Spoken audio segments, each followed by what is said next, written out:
আপনারা দেখেছেন আমরা গত এক সপ্তাহ যাবত একটা বিষয় নিয়ে বাংলাদেশে আলাপ তুলেছি।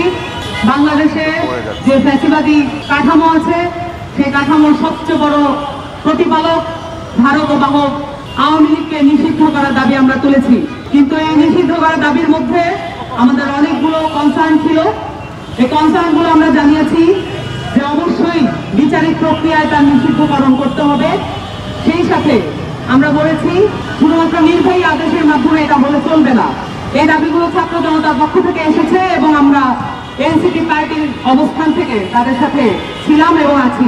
এবং আমরা আমাদের আন্দোলনের এক পর্যায়ে আমরা দেখেছি পরিপত্র জারি হয়েছে এবং আইন সংশোধনের কথা এসেছে এবং আমরা সেই আইন সংশোধনের একটি পর্যায়ে যে পরিপত্রটা প্রজ্ঞাপনটা আমরা আজকে হাতে পেয়েছি। আমরা মনে করি বাংলাদেশে ফ্যাসিবাদী যে কাঠামো আছে সেই কাঠামোকে চেক এন্ড ব্যালেন্স করা ছাত্র জনতার যেই জায়গাটা আছে সেইটাকে বান্ডেল থাকলে প্রতি সেনমানিতে টাকা বাঁচবে। বিকাশ সেনমানি বান্ডেল কিনে জিতুন প্রতি লেনদেনে। ওই ফ্যাসিবাদী কাঠামোকে ট্যাকেল করার জন্য এই পরিপত্রটা আমাদের জন্য খুবই প্রয়োজনীয় ছিল।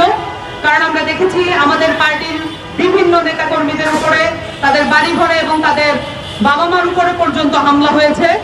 এই আওয়ামী লীগের যারা দোসররা আছে বাংলাদেশে এখনো, যারা নেতারা আছে এখনো, তাদের সম্পত্তিগুলো এখনো অক্ষত আছে, তাদের পরিবার এখনো অক্ষত আছে এবং তাদের মামলাগুলো এখনো মামলা বাণিজ্যের মধ্যে পড়েছে। আমরা সেই জায়গা থেকে আমাদের নেতাকর্মীদের উপরেও হামলা হতে দেখেছি এবং এই হামলার প্রতিবাদও আমরা বিভিন্ন সময় করেছি। কিন্তু আমরা এটা জানি যে আওয়ামী লীগ 15 বছরের এই দখল কায়েম করেছে। এই দখল একদিনে নিঃশেষ হবার নয় এবং ছাত্র জনতাকে আবারও মাঠে নামতে হয়েছে তার বিচারিক প্রক্রিয়ায় নিষিদ্ধ হওয়ার দাবি নিয়ে।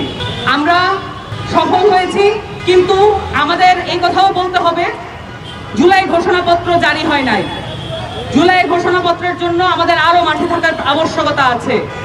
সেই সাথে অবশ্যই এখানে যে প্রসিকিউশন আছে, ট্রাইব্যুনাল আছে, সেখানে আমরা জানতে পারছি বিভিন্ন মাধ্যমে এই ট্রাইব্যুনালকে ক্ষতিগ্রস্ত করা, সেখানে বিভিন্ন ধরনের রাজনৈতিক হস্তক্ষেপ করা হচ্ছে। এই রাজনৈতিক হস্তক্ষেপগুলোর ব্যাপারে আমরা তীক্ষ্ণ দৃষ্টি রাখছি। ছাত্র জনতা মাঠে নেমেছে, 5ই আগস্টে তার ক্ষমতা দেখিয়েছে, আবারও আওয়ামী লীগ নিষিদ্ধের এই আন্দোলনে আবারও তার ক্ষমতা দেখিয়েছে। যদি কোনোভাবে আওয়ামী লীগকে বিচারিক প্রক্রিয়ার মধ্যে সেফ করার কোনো চেষ্টা করা হয়, নিরাপদ রাখার কোনো চেষ্টা করা হয়, বাংলাদেশের ছাত্র জনতা আবার মাঠে নামবে। জনতার জয় হোক, হবে।